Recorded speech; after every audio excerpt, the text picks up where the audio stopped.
Hello, beautiful people. This is your boy Salim, aka Mr. Cherrypie, aka Young Vanderpump. And thank you for tuning into my blog, because you could have watched anything or been anywhere in the world, but you're here with me, so I appreciate it. And I'm here to talk about a few celeb tidbits and current events I want to talk about and put a few bitches in their place. That's just my attitude, my Trina Diamond Princess voice. So I'm going to jump right into it. I'm sad right now because one of my favorite Hollywood industry couples are divorcing after 7 years. Heidi Klum and Seal, guys. I was really shocked and disappointed because I love both of them. I've always looked at Heidi Klum and Seal like they had this harmony in their relationship. They have 3 beautiful children together. And I've just always had a little soft spot in my heart for both of them. She's a German supermodel. He's an African pop star. And I just felt like they were like the decent odd couple. So the fact that they're divorcing is really sad to me. I hope that they can work it out somehow via marriage counseling and show that they can beat the odds. You know, look at Will and Jada, Jay-Z and Beyonce, and of course Angie and Brad. So I hope that they can beat the odds and make it, because I really like those two. Next up on my list is the queen of hip-hop and soul, Mary J. Blige. You know, we all know Mary. We all love her. 411, My Life, you know, No More Drama, Share My World. We all have her albums. She's always been there. We've always listened to her music. Well, Mary was snubbed by the Oscars for the song that she wrote and performed for the movie The Help. There was major nominations for the actors in the movie as far as lead actress and supporting actress, but none in the music category. And Mary took to her Twitter today, as she should, and stated how she felt like the Academy was snubbing her and basically throwing her shade because they nominated 2 songs instead of the usual 4 to 5 songs, and they both were for The Muppets and some other animated movie. And Mary's song was very poignant, and it was a big part of the movie The Help, and everyone loved it. It was a beautiful song. It was nominated for a Golden Globe Award, which it lost to Madonna, but it still was recognized with a nomination, and that's all she wanted. So, Mary, you know, I feel like it was a little bit of shade and racism played out also with the Academy, but fuck them. You know, keep on doing you and keep on being the soul survivor, queen of soul, being badass Mary J. Blige that we all love and appreciate. And, you know, if they can't recognize you, we love you. So, Mary, fuck them. Now to the shade. Philly's own Amber Rose has some questions to answer. I don't know what's going on with Amber Rose, but her former publicist is throwing shade. He's basically making all these wild allegations that the reason that her and Kanye broke up was because Amber and her brother Antonio was embezzling money and stealing from Kanye, jewelry and hundreds of thousands of dollars, and somehow Kanye's accountant brought it to his attention that major money was being removed from his account. And Amber, you know, was the culprit. You know, Amber's painting the picture that her and Kanye broke up because he was cheating with Kim Kardashian and her and Wiz just had this love affair, but people are saying something different. And Amber, you know, I ain't throwing a finger at you, girl, but you are from South Philly, and the South Philly girls are notorious for boosting credit card fraud and stealing, basically. So I don't know what's going on, but South Philly's notorious for scam artists. Anybody who's from South Philly, this is, if it's not for you, what's the old saying? If it don't apply, let it fly. But Amber had some questions to answer because this is all over the internet that you were embezzling and stealing from Kanye. I hope it's not true, baby girl. And anytime you want to come and answer these questions, my little camera is ready and willing to go to film you. So, I don't know. But, you know, Amber, I've seen a Smirnoff commercial, girl, you sitting. But these allegations about you stealing from Kanye, not cute. On to my guilty pleasures. Loving hip-hop and The Real Housewives of Atlanta. I've been addicted to both of these shows, and I want to just give a little wrap-up on what I've seen thus far. On The Atlanta Housewives, let's give it up to Miss Marlo. Your closet was everything, bitch. You know, Chanel, Hermes, Christian Louboutin Central, and I loved every minute of it. Miss Marlo, you're classy, statuesque, I'm feeling you, and then you have a little shady past, so I'm even liking that even more. 7 arrests, some for credit card fraud, beating a bitch head in, writing bad checks. Marlo, I heard you done did it all, girl, and I ain't mad at you. Get your money and get your life on this show, because however you got your pieces, you got them. So I think she's a little ball of sunshine and a nice welcome addition to the Real Housewives of Atlanta. I'm liking Marlo. And let's talk about the belle of the hour, Nene. Miss Nene Leakes is everywhere right now. She's winning. She's big time money.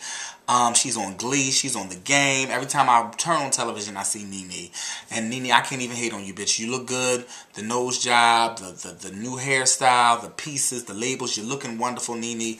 You're acting like money. You're smelling like money. You're talking like money. You got old white men bringing you Louboutins and all kinds of business ventures. So shout out to you, Nene. And you have every right to be the diva of the show. You've earned it. On to Kim Zolciak, another bad bitch from the show. You know, Kim is my Taurus sister like me. She's about her money. She went from Big Papa to Croy. She done dropped that baby and moved into a fabulous new mansion. Croy has a $50 million contract. And Kim, I'm not mad at you. You always land on a pile of money. And I ain't mad. Keep getting it, bitch. I ain't mad. Get it, Kim.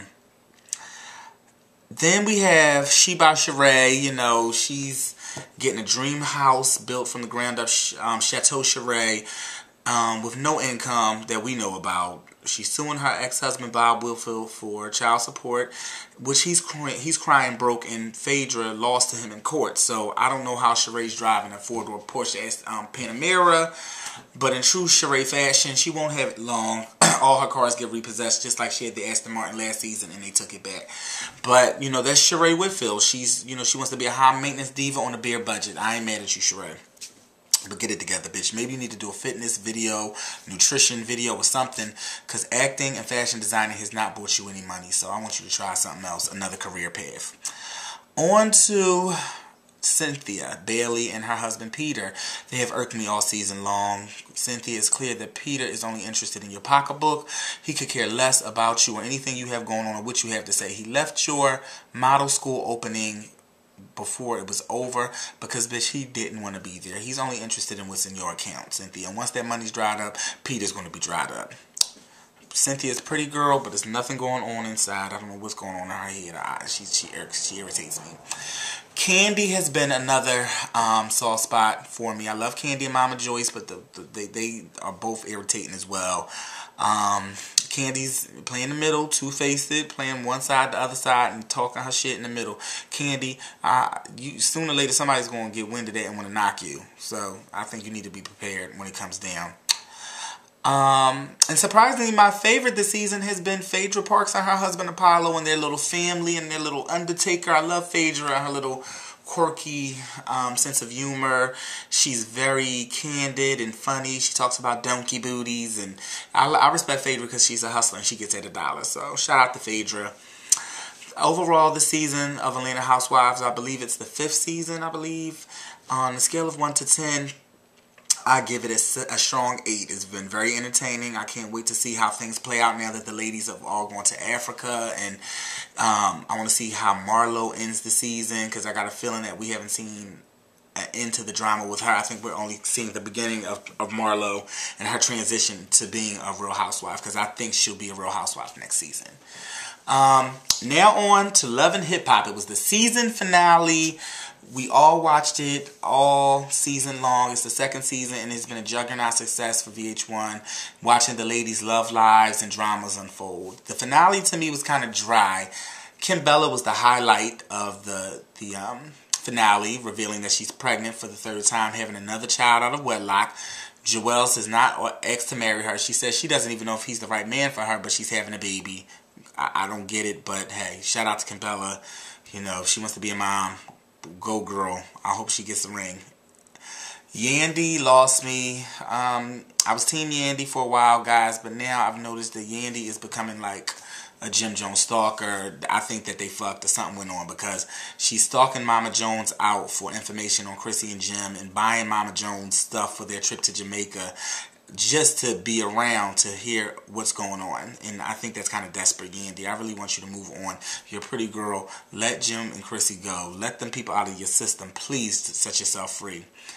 Olivia turned down another record deal with EMI, a major record company worldwide, because they want creative control of her project, when clearly Olivia needs someone to have creative control because she doesn't know what the hell she's doing. And her manager, Rich Dollars, all but told her, like, bitch, this is the last straw. Like, I can't have it. Like, I think by season 3, he's going to be fired or quit Olivia, and he's going to be working with Erica. I just don't see him going any further with her because Olivia is one-track minded and only wants to do what Olivia wants to do. Funk Flex played the shit out of her on air. She had a dog fur vest up there on Hot 97. I don't know what that was. Rat fur, Olivia. It was horrible. And Flex basically said, you know, basically fuck him and fuck 50. You need to make it happen with the music. But I don't think it's going to happen, baby girl. You're 2 steps away from the welfare, Olivia. I'm sorry, but you are. They showed Samaya for about 1 second. I don't even know why or what was the purpose of her being on the finale, because they didn't show or update anything that's happening with her. I don't know who Samaya did wrong or pissed off over at VH1, but I don't think we'll be seeing her on season 3. There was no Erica and Tierra Marie. Emily B was usual. Fab. Oh, blah, blah, blah, blah, blah. I'm so sick of them too. Chrissy was kind of happy. She went to Jamaica with Mama Jones, who's using her and Jim just to basically get free vacations, and she's playing Yandy too and performing and getting her money. So Mama Jones, I'm not mad at you, bitch. Do it, because if you don't, who will? And that's the end of Love and Hip Hop. So season 3, Basketball Wives is starting back up. So I'm sure Jennifer and Evelyn and Tammy and them hoes is going to try to upstage Love and Hip Hop with the buffoonery and niggerism. So I can't wait for that to start up.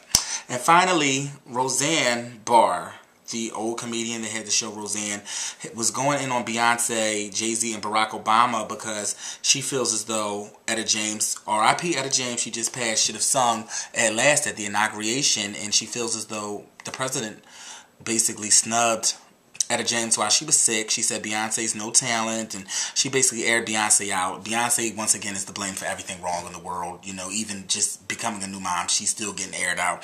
And I love Etta James, and I'm sure Barack and Michelle loved Etta James, but Beyonce's current, she's of this generation, and they wanted the hottest people performing at their inauguration, and Etta James really wasn't up to it. So I'm sorry, Roseanne, that you feel like that. I used to really love Roseanne's show. I loved the show, Roseanne, and I'm not going to air her out, but Roseanne, it is what it is. But R.I.P. Etta James, and Beyonce's a mom now, and President Barack Obama is going to have a second term, regardless if you vote for him or not, because Roseanne said she's not voting for Obama and, you know, tearing them down. So, whatever, Roseanne.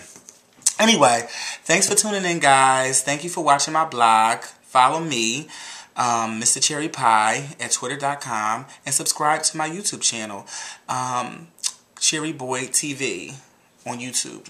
This is it. So subscribe and keep watching, and I'll keep bringing you the juice, man. You know, because I'm riding around and I'm getting it. It's mine. I spend it. Holla at you guys again.